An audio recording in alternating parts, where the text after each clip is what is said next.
7박 11일 동안의 미국과 남미 순방을 국민 여러분의 염려 덕분에 무사히 마치고 돌아왔습니다.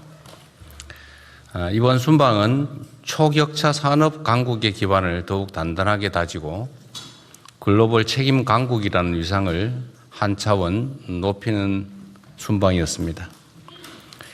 특히 샌프란시스코 인공지능 선언을 통해 글로벌 빅테크와의 파트너십을 공고히 하고 자원이 풍부한 남미의 구리, 리튬 등의 핵심 원자재 공급망 협력 또한 한층 강화했습니다.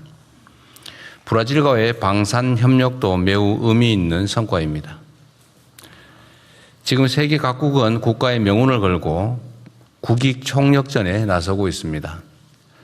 이런 때일수록 우리 스스로 가진 첨단 제조 역량을 더욱 고도화하고 이를 지렛대 삼아 다양한 국가와의 수평적 협력 네트워크를 보다 폭넓게 구축해야 될 것입니다. 이번 순방이 대한민국의 더 나은 미래를 개척하는 또 다른 밑거름이 되고 무엇보다 국민 삶의 실질적 개선으로 이어질 수 있도록 관계부처 장관님들께서는 빠르고 차질 없는 후속 조치를 취해 주시길 바랍니다. 전국에서 연일 기록적인 폭염이 이어지고 있습니다. 남부 일부 지역의 경우 40도를 훌쩍 넘는 사상 초유의 폭염이 벌써 며칠째 계속되면서 국민들의 일상생활마저 어려운 실정입니다.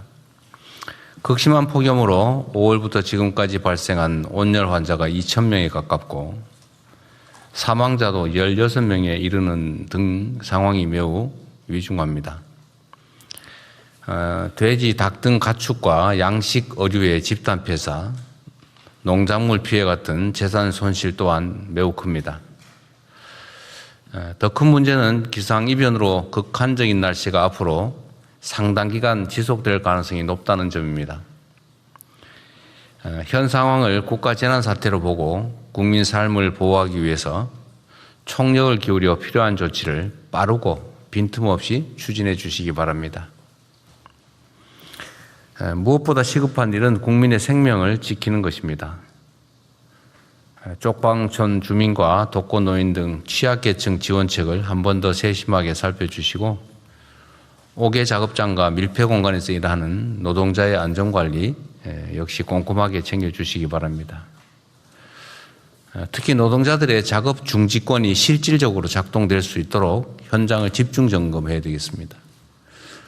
폭염 쉼터의 추가 확충 그리고 이용률 제고에도 힘써야 될 것입니다. 피해 집중 지역에 대한 특별교부세 등 중앙정부 차원의 재정 지원과 함께 가뭄 농가에 대한 긴급 용수 대책도 서둘러야 될 겁니다. 냉방수요 폭증에 따른 전력 수급 문제도 선제 점검해야 되겠습니다.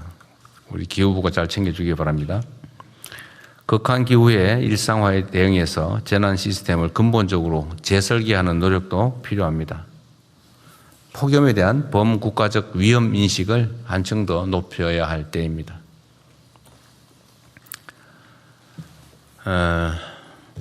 수사 기소 분리를 규정한 개정 형사소송법이 국회에서 의결됐습니다. 이를 두고 많은 논란과 의견들이 있습니다. 이 법률안이 위헌, 집행불능, 국익위배, 행정부 고유관 침해 등 국회 입법권을 부정할 만큼 심각한 상황이라고 보기는 어렵습니다.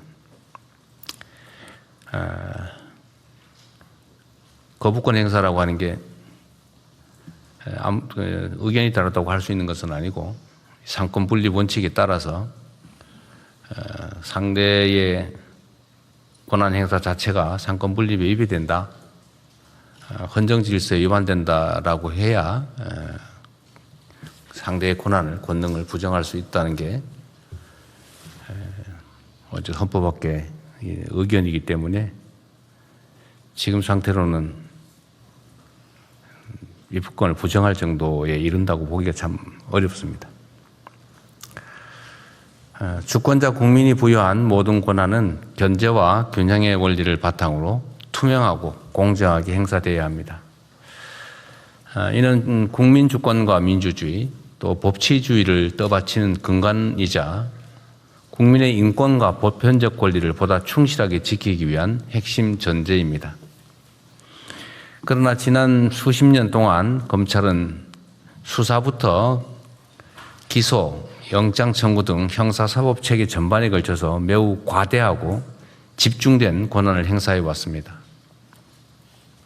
이 같은 비정상적 형사사법 시스템 하에서 검찰 내의 일부 집단은 기소를 위해서 수사할 수 있다라는 이 권한을 무소불위로 악용하며 있는 사건을 덮거나 누군가를 정해놓고 처벌하기 위해 별건 수사, 먼지털이 표적 수사를 관행처럼 되풀이해 왔습니다.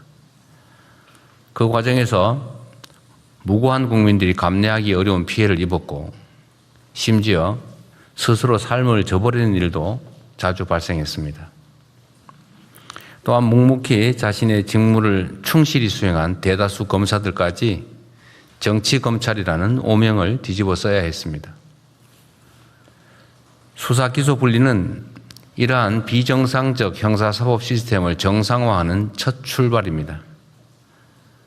국민의 삶을 더욱 안정적으로 지키기 위해 모든 권력기관은 예외 없이 국민의 통제 아래 두겠다라는 사필 규정의 필연적 조치입니다. 국회의 형사소송법 개정으로 형사사법 체계의 선진적 정상화의 단초가 마련되었지만 또 한편으로 보면 경찰의 수사권 독점과 비례화에 대한 우려가 커지고 있습니다. 이러한 문제를 보완하기 위해서 관련 법령의 정비 또는 제도 정비 등의 후속 조치가 반드시 필요합니다. 특히 새로운 수사 시스템의 정착 과정에서 국민이 억울한 피해를 입지 않도록 수사 공정성, 그다음에 수사 역량 제고에 작은 빈틈도 없어야 되겠습니다. 이름과 역할은 변해도 국민과 법치를 수호하는 검찰의 책무는 조금도 가벼워지지 않습니다. 검찰은 대표적인 공익의 대표자인 만큼 인권 수호자로서의 책임을 보다 충실히 수행해 국민 모두의 검찰로 거듭나기 바랍니다. 민중의 지팡이인 경찰 역시 뼈를 깎는 자세로 내부 비리 근절과 피해자의 실질적 보호, 민주적 통제 강화에 총력 매진함으로써 믿음직한 국민의 경찰로 거듭나기 바랍니다. 개혁은 가죽을 벗긴다라는 의미입니다. 한 번의 제도 변경으로 쉽게 종결되는 그런 개혁은 세상 어디에도 없습니다. 국민의 눈높이에서 원래 취지대로 변경된 시스템이 제대로 작동하는지 세심하게 점검하고 부족하거나 잘못된 부분이 있다면 신속하고 과감하게 그리고 철저히 보완하도록 하겠습니다. 이상입니다. 이후 회의는 국무총리께서 진행해 주시겠습니다. 네, 이후 순서 진행하겠습니다. 먼저 부처보고가 있겠습니다. 첫 번째로는 대통령님 남미 3개국 순방 및 샌프란시스코 방문 성과와 후속 조치 계획에 대해서 외교부 장관, 과학기술정보통신부 장관께서 순서대로 보고하시겠습니다. 네, 대통령님의